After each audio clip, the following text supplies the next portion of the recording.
You remember when, I don't know if you recall this, but do you recall, were you a big Shaggy and Scoob fan? Scooby Doo?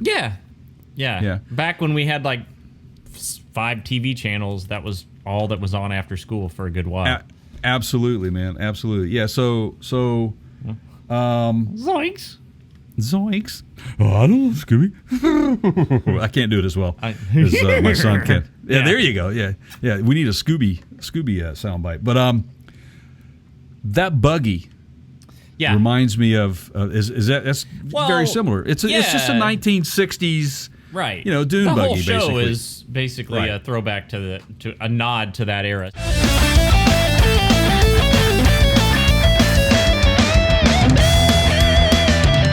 So we're talking about, and I had the Hot Wheels, and I did too. Found, and I sent you a picture.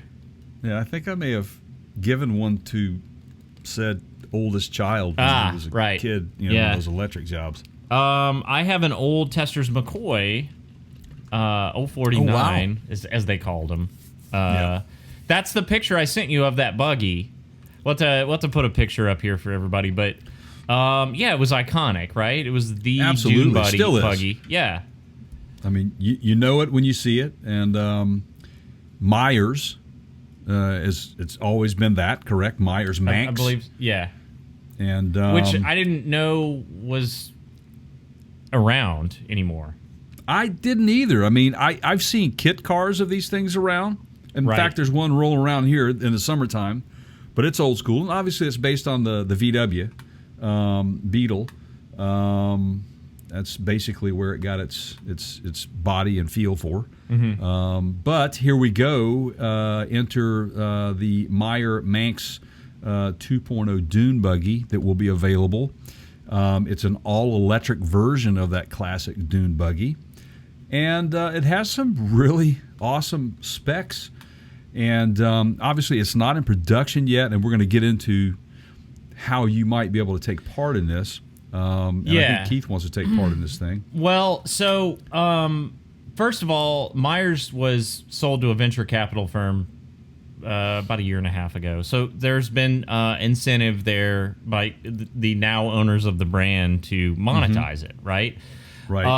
And I think the firm was called Trousdale. I think that's right. So, so here we go with kind of bringing back vintage, nostalgic vehicles. I mean, Volkswagen kind of leaned that way with the ID Buzz, and it's happened in other places. DeLorean, right? I mean, right. So, I mean, even though that was from a different generation, I think there's certain sectors that you can totally do that and get away with it. And DeLorean was a no-brainer. I think this one is too. Yeah. So this one's going to be called the Meyers Manx 2.0, and the part that Jay was referring to, where you can get an opportunity. So they're offering pre-order. It's $500 pre-order, and they're saying that it's fully refundable. So that's become the standard in some of these EV pre-orders.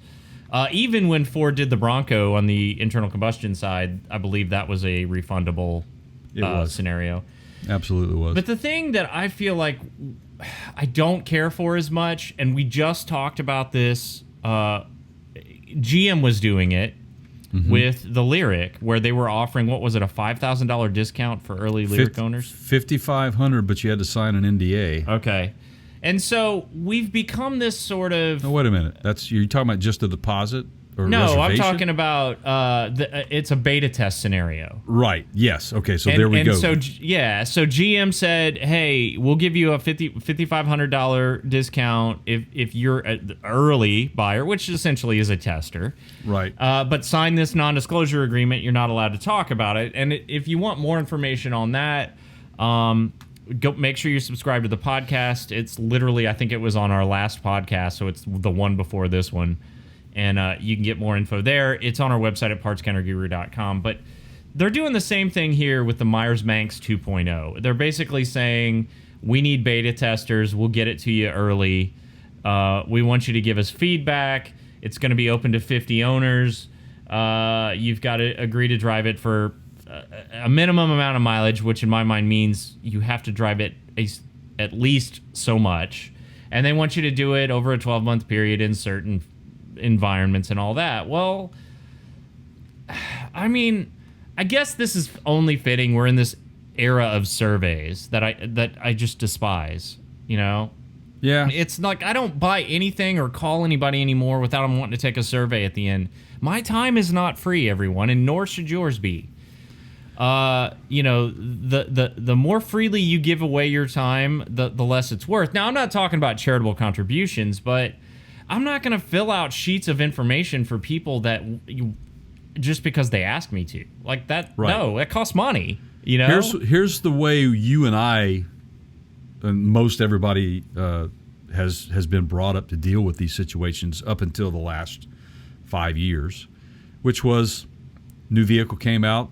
If you liked it, you bought it, and you drove it, and then you found out whether it was good or bad, and you'd have bought another one or you traded would it in and go got something else. Right. Read a review in a magazine, or in more recent eras, you would watch a show like ours and get like firsthand review information for free. Right. This is kind of taking it to the next level, where now they're not only getting you to give them information back, you're paying them to do so. Right. And I'm just not, this trend is, I'm not okay with this. And you guys are welcome to leave a comment. We'd love to hear what you think. I feel like we are heading in this direction, and I think honestly it's because people just won't say no. True. Yeah, I agree with that. This is very commonplace in the EV world right now, Keith. Now, this more isn't common. This isn't to say that this isn't interesting and cool. The Meyers Manx it's cool. I don't know, and I couldn't get any information on whether or not it's going to be, you know, DOT street legal in the United States, but I would guess so. It will be. And did you happen to notice that at this private event where they unveiled it, did you see Jay Leno in the picture there? I did. I did. Jay Leno is kind of hard to miss everything. You just look for the denim shirt, right? The blue denim shirt. Pretty much, man. I tell you, it's so funny. I sure hope he makes it to SEMA this year. That'd be great. Maybe this vehicle will be there. It could be. Yeah. So there are other details on this one. They're going to offer over-the-air updates, which you almost have to do now, especially in the EV world. Right. So let's give them some specs on this too. Go ahead. They're saying it'll go 0 to 60 in 4.5 seconds.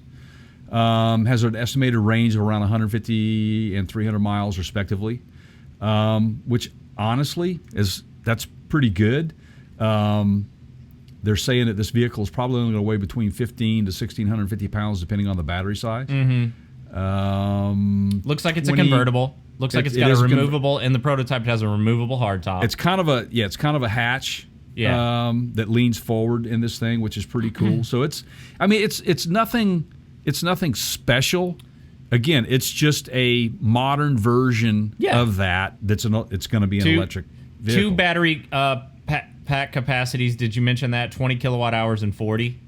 You got it. And those are your 2 different ranges that you mentioned earlier. That's it. And honestly, the back end of this thing, to some degree, when I looked at it from the overhead, it almost looked like a Mini Cooper. It does. And honestly, if you're just going to take this thing out and, you know, run it off-road, that smaller battery pack would probably be fine. I mean, you're not...